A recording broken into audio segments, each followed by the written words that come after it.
नमस्ते, आप देख रहे हैं कंट्री इनसाइड न्यूज। मेरे साथ मौजूद है अंजू महाराज जी, जो बिहार प्रदेश महिला वुमेन सेल की अध्यक्षा हैं। महिलाओं के लिए सतत संघर्ष करते रहती हैं।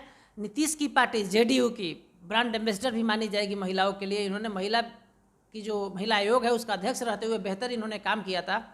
तारापुर कुशेश्वर स्थान पहुंचकर इन्होंने महिलाओं को समझाने का प्रयास किया कि नीतीश कुमार के राज में महिलाएं सुरक्षित हैं। हम इनसे समझना चाहते हैं, जो तारापुर का चुनाव हुआ, जो कुशेश्वर स्थान में आपकी प्रचंड जीत हुई आपके पार्टी के नीतीश कुमार के सानिध्य में, इस पर आपका क्या प्रतिक्रिया है?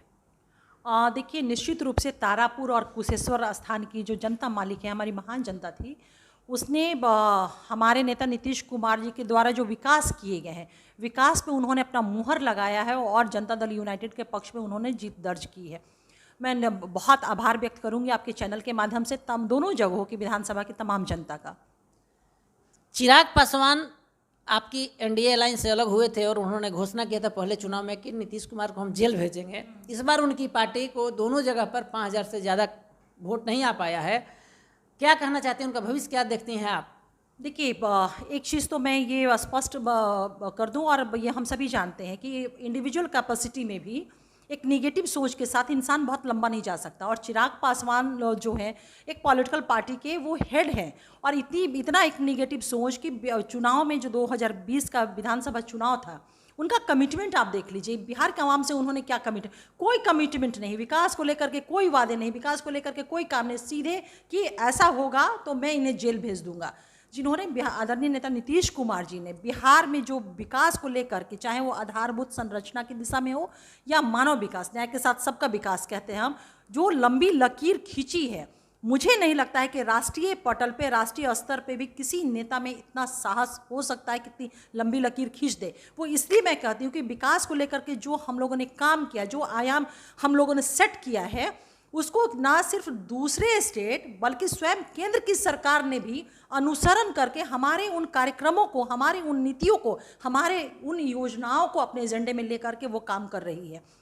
तो चिराग पासवान जी का जो भविष्य अगर पूछ रहे हैं, तो नकारात्मक मानसिकता के साथ चिराग पासवान क्या कोई भी शख्स रहेगा, उसका भविष्य एकदम डार्क है, अंधेरा है, और जिसका भविष्य अंधेरा है वो दूसरों को क्या रोशनी दे पाएगा। अंजुम जी, चुनाव में विपक्ष के नेता तेजस्वी यादव जी ने बार बार जोर देकर कहा कि 2 सीट जीतेंगे और राजद की सरकार बनेगी बिहार में, नीतीश कुमार जी मुख्यमंत्री पद से हटेंगे। ये क्या मैथमेटिक्स था आपके अनुसार? पता नहीं तेजस्वी यादव का कौन सा कैलकुलेशन है, ये हम लोग के समझ के परे की चीज़ है। ये किस स्कूल से पढ़े हैं? इनका जो बयान आता है ना, तो हम लोग को एक ही चीज़ परिलक्षित, इनके बयान से एक ही चीज़ परिलक्षित होता है कि इनके पिता ने चरवाहा विद्यालय खोला था, शायद उसी स्कूल से ये पढ़ लिख करके बाहर निकले हैं, और तमाम बिहार के लोगों को एक निगेटिव बात बोल करके, झूठी बात बोल करके, एक निगेटिव आप देखेंगे परसेप्शन बना करके ये कोशिश करते हैं गुमराह करने का। 2020 का इलेक्शन आप ले लीजिए, इनका क्या था? क्या इन्होंने एक परसेप्शन बनाने की कोशिश की थी ड्यूरिंग इलेक्शन कैंपेन कि 10 लाख युवाओं को रोजगार देंगे? कहाँ से देंगे जनाब? ये पटल पे आ गया कि झूठा बयान, ये संभव ही नहीं था। इस चुनाव में फिर एक झूठा परसेप्शन गढ़ने की इन्होंने कोशिश किया कि 2 सीट आ जाएगी तो सरकार बना लेंगे। कहाँ से जनाब आप बना लेंगे? हमारी सरकार जो है सशक्त सरकार है, हमारी सरकार जो है 5 सालों के लिए बिहार की जनता ने एनडीए को, नीतीश कुमार जी के नेतृत्व में अपना पूर्ण बहुमत दिया है, तो कैसे बना लेंगे? तो बिहार की जनता, तारापुर की जनता या कुशेश्वर स्थान की जनता उनसे ज़्यादा पढ़ी लिखी काबिल लोग हैं कि नहीं थे उस विधानसभा में?